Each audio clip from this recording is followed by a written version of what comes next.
This is Chapter 7, Section 3. The U.S. joins the World War I. So, as we discussed in the last chapter, the United States declares war on Germany in April 1917 and joins the Allies, England and France. And the goal was to help England and France and the other Allied forces defeat the Germans on the stalemate Western Front. Not much ground has been made on either side, and the United States was going to help that last push to finally defeat the Germans.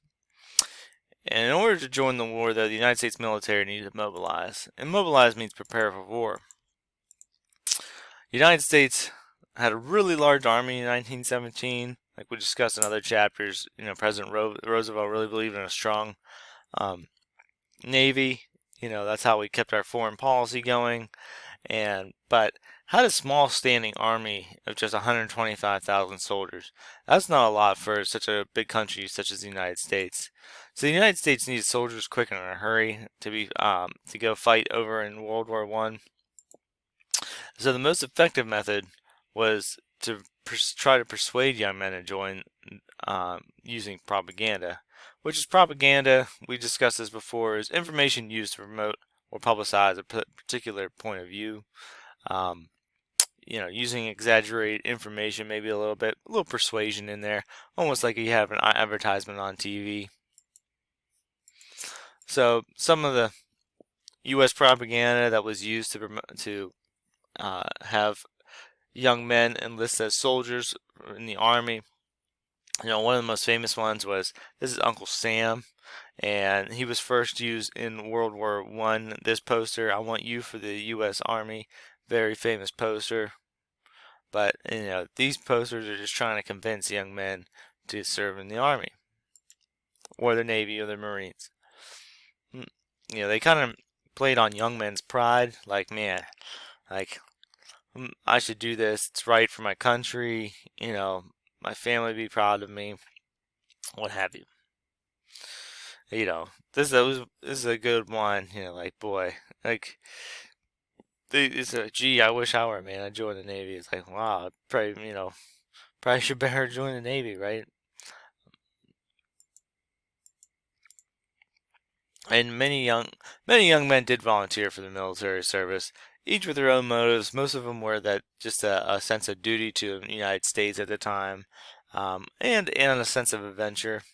But the United States still needed more soldiers than what volunteered, and Congress passed the Selective Service Act, and this required all males between 18 and 30 to register for a military draft, which is a mandatory enrollment into the military. When the draft happens, uh, there's a lottery, and if your number's called, that means you have to go serve. So when you sign up for the draft, doesn't mean you're going straight into the military. It just means when your number is called, they're drafting you you have to go and serve. So by the end of the war, 4 million had served. That's a lot more than the 125,000 they started off with.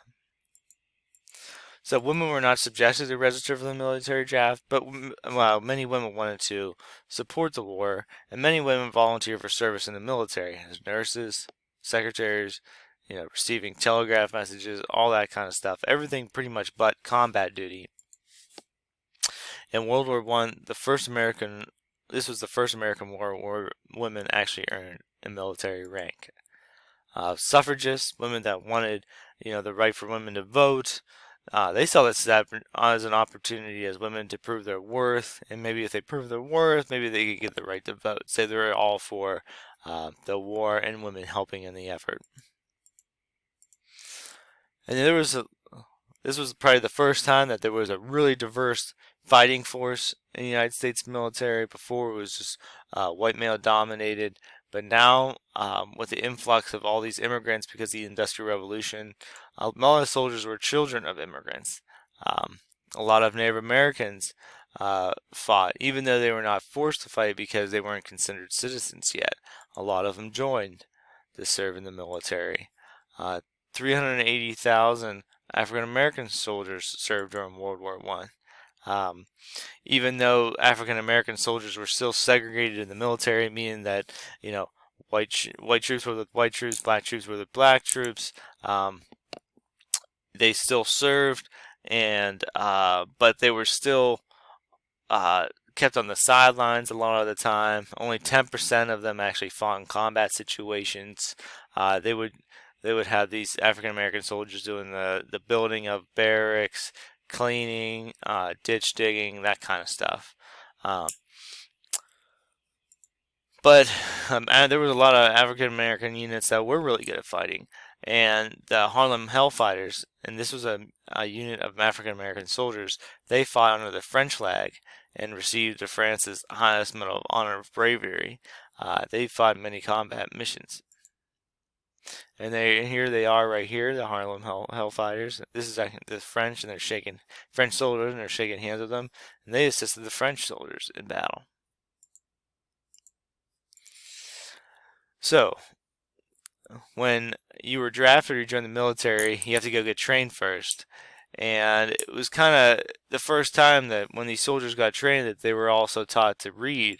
25% of the soldiers drafted couldn't read or write. They were illiterate. They could not read newspapers or write letters home. These new recruits, like I said, they weren't always trained. They weren't only training for battle, but they were getting an education too. How to read, about nutrition, hygiene, and of course patriotism. Love of one's country. They're trying to make good soldiers, well-rounded ones. So these citizens help in the war effort. Not, like I said, just young males were going to fight, but the rest of America helped too. The United States agriculture and industries needed to mobilize for war, and they needed help. So President Wilson chose Herbert Hoover to head this new food administration. And the food administration's goal and their job was to manage all of the United States food supplies, because now they didn't just have to feed American and make sure America had enough food for everybody. Now they have to worry about feeding these soldiers going off to war. They have to they have to all this stuff so that they can send it overseas. They want to make sure that these soldiers are fed, and they're pretty much feeding the French and British soldiers as well, because they've been through about 3 years of war already, and they need supplies because now they're their allies. So Hoover urged Americans to conserve food for their soldiers and their European allies. Americans would have wheatless Mondays to save on bread, and meatless Tuesdays can save on protein, beef. So Americans were all about it. It's kind of funny now that Americans hate wearing masks and everything like that, and when the government asked, but back then, during World War I, people would give up eating what they want to that extent to help their country. And then many Americans, they would grow their vegetables called victory gardens, so they didn't have to buy them at the grocery store and limit the supply for the soldiers going off to war. Propaganda posters really were big in World War I, and they were trying to convince the American people to save their food, and I thought they were really good. Save a loaf a week, help win the war, sign a pledge to save the food. So like the United States people really got together and with this whole saving food for those troops. American factories and industries greatly increased during the World War I. All of a sudden, we need 2 million rifles made, 130 million pairs of socks made. So these industries were booming. And President Wilson created the War Industries Board to ensure that these industries could keep up with the production of war supplies and that they were doing what the United States needed to be done. So this War Industries Board, told private American industries what to produce, how much, and how to manage these scarce resources, such as tin. Tin was made for toys during World War I, but this War Industries Board was like, no, we need this tin to make war supplies. Like all this canned food and stuff like that was made with tin. To meet the increase of demands for goods, industries need workers. All of a sudden, production increased tenfold of what they were producing. They need more workers to produce this much stuff. But at the same time, all these young men that were working in these factories joined the military, and this started this big labor force shortage. To fulfill this labor shortage, companies took workers from two groups: women, who were previously denied working in these male-dominated manufacturing jobs, like making guns, ammunitions. They were recruited, and African Americans from the South, they were recruited up to the northeastern and midwestern cities to work in these factories. It kind of offered them a better pay and a better way of life, moving from working on poor southern farms and working in these factories where they can earn a better wage. Like, again, there's all kind of posters trying to convince people to work in these factories, especially the women. Like, hey, on her life, their lives depend. Like, help the soldiers. We need her to make guns and ammunition. You know, um, learn to make munitions so the soldiers have enough ammo. Making those planes. Um, more airplanes are needed. So helping the people, the soldiers out. So we need workers to build all this stuff. And then also there was a great spread of patriotism. The United States government, they worked tirelessly trying to convince American people to join this war effort. It's going to take everybody to help. And the more people that join the war effort, hopefully the war will be over. So President Wilson created the Committee on Public Information that promoted the war effort. That was their job. They delivered speeches at baseball games, theaters, any kind of entertainment. They give these 4-minute short speeches on what Americans do to help the war. This Committee on Public Information, they created all those propaganda posters. They enlisted all these artists to draw these. And then they even created 3 films, and you can even watch them on YouTube, that promoted the war and kind of promoted patriotism. These films are silent films with subtitles. I mean, they're made in 1918, so they're a little rough, but you get the point. But they were there. This was big back in the day to watch these kind of things. And then paying for all the increased war supplies and soldiers became very costly for the American government, and the government created these Liberty Bonds to help pay for the war. And what a bond is, and they were called Liberty Bonds, savings bonds that were sold in the United States to support the war. So if you buy a government savings bond, say you give the government $50, in 10 years you can cash in that bond and hopefully it'll be worth $100. So that's kind of what a bond is.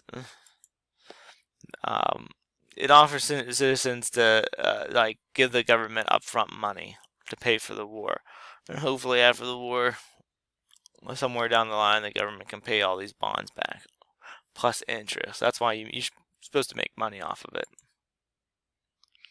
Lot of propaganda posters for Liberty Bonds. A lot of them. And they try to hone in on people's emotions. Sense of patriotism, like help your soldiers out. Fear. You don't want these Germans coming over, these Huns coming over. Wow.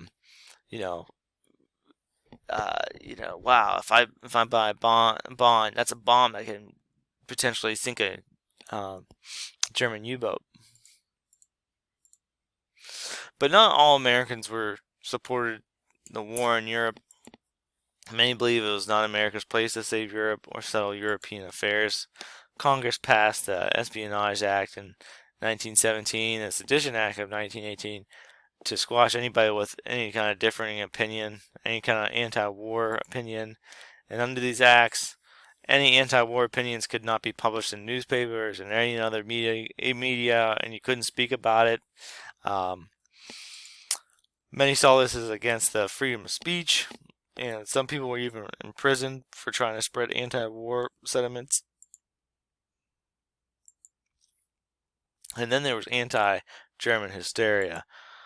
Anything German during World War I in America was considered evil, and people were against it.